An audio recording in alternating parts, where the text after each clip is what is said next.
परमात्मा कैसे है, साकार, निराकार या उससे भी अलग? देखिए, साकार उसको कहते हैं जिसकी आकृति हो, आकार, लेकिन वो जो पंचभूतात्मक आकार है उसको ही साकार कहते हैं। त्रिगुणातीत आकार को साकार शब्द से संबोधित नहीं किया जाता।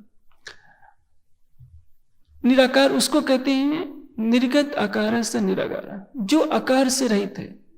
आकाश की कोई आकृति नहीं बनती, अहंकार की आकृति नहीं बनती, वायु की आकृति नहीं बनती, कारण प्रकृति की आकृति नहीं बनती, इसलिए इनको निराकार कहते हैं। परमात्मा को न साकार आप कह सकते हैं, न निराकार कह सकते हैं, क्योंकि निराकार प्रकृति से साकार जगत बनता है। हमारा शरीर है, पशु पक्षियों के शरीर है, पेड़ पौधे हैं, पर्वत हैं, इन सब की कोई न कोई आकृति। लेकिन जो परमात्मा है उसको साकार और निराकार दोनों की परिधि से इसलिए रखा गया है कि न तो वो बनता है और न कभी लय को प्राप्त होता है।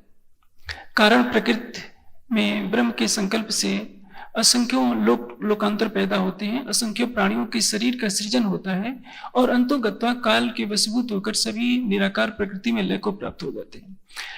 साकार जगत लय होकर निराकार प्रकृति में समा जाता है और निराकार प्रकृति से, कारण प्रकृति से यह साकार जगत उत्पन्न होता है। इसलिए साकार का निराकार में लय होना, निराकार प्रकृति से साकार जगत का उत्पन्न होना चलता रहता है। परमात्मा को हम इन दोनों परिधियों से परे रखेंगे। इसलिए वेद ने हमेशा क्या कहा है, परमात्मा कैसा है? आदित्य वर्ण तमसा परस्तात्, तमस से परे है, प्रकृति के अंधकार से परे है। प्रकृति में जो भी पदार्थ होगा उसका रूप पल पल बदल रहा होता है। आज जो बालक है कल को युवा होगा, हर क्षण किसी न किसी रूप में परिवर्तन हो रहा है। ये अवश्य है, उस परिवर्तन को अनुभव करने की सामर्थ्य हम सब में नहीं होती। लेकिन यदि हम देखें तो आज जो कोई भी वस्तु है, घड़ी है, कोई भी लोहे की भी वस्तु है, आज के 100 साल के बाद कितना भी मजबूत लोहा होगा, कुछ न कुछ उसमें विकार पैदा ही होता है। ये सूर्य है, न जाने इसमें कितने बड़े बड़े धब्बे हो गए। कभी ये सूर्य नहीं था, आज है, और भविष्य में ये सूर्य भी ठंडा हो जाएगा। न जाने कितनी गैलेक्सियां पैदा हो रही हैं, कितनी लय हो जा रही है। ये कभी पृथ्वी भी नहीं थी, कभी चंद्रमा भी नहीं था। एक समय ऐसा आएगा जो सब कुछ समाप्त हो जाएगा। इसलिए परमात्मा परिवर्तन से रहित है, जन्म से रहित है, मरण से रहित है, उसका स्वरूप सबसे परे है। इसलिए वेद ने स्पष्ट स्वरों में कहा तमसः परस्तात्, तमस के परे है। और कैसा है? आदित्य वर्ण, अनंत सूर्यों के समान प्रकाशमान है। लेकिन इस सूर्य से उसकी उपमा नहीं दी जा सकती, क्योंकि यह सूर्य तो अग्नि तत्व है। परमात्मा पंचभूतों से रहित है। उसके स्वरूप की तुलना किसी भी न चंद्रमा से दी जा सकती है, न सूर्य से दी जा सकती है, न विद्युत की ज्योति से दी जा सकती है। हाँ, इनसे केवल उपमा दी जाती है कि इस प्रकृति मंडल में हमने सूर्य को दहकते हुए देखा है, चंद्रमा को देखा है, विद्युत की कांति को देखा है। हम आधार मान सकते हैं कि परमात्मा ऐसा हो सकता है, लेकिन अंत में मनुष्यों को यही कहना पड़ता है ना इति ना इति, ऐसा नहीं, ऐसा नहीं। यानी प्रकृति मंडल में जो भी पदार्थ दिखाई दे रहे हैं, हम परमात्मा को केवल समझने के लिए समझ सकते हैं। वो अपने में अलौकिक है।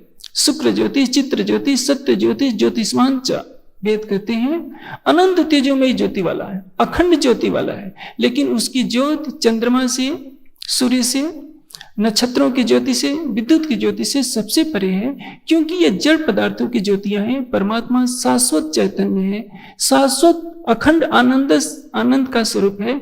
इसलिए हम उसको किसी प्रतिमा के रूप में माने, किसी महापुरुष की छवि देख करके हम उसकी भावना करते हैं कि यह परमात्मा हो सकते हैं। कोई भी महापुरुष अपने में परमात्मा के गुणों को आरोपित करने का प्रयास करता है।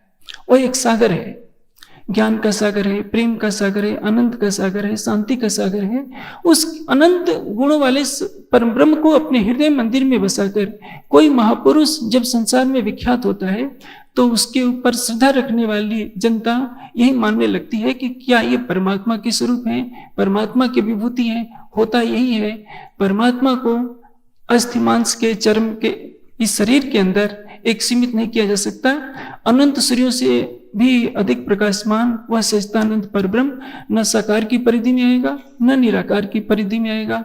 वो दोनों से ही विलक्षण है और हमको उसी रूप में मानने का प्रयास करना चाहिए।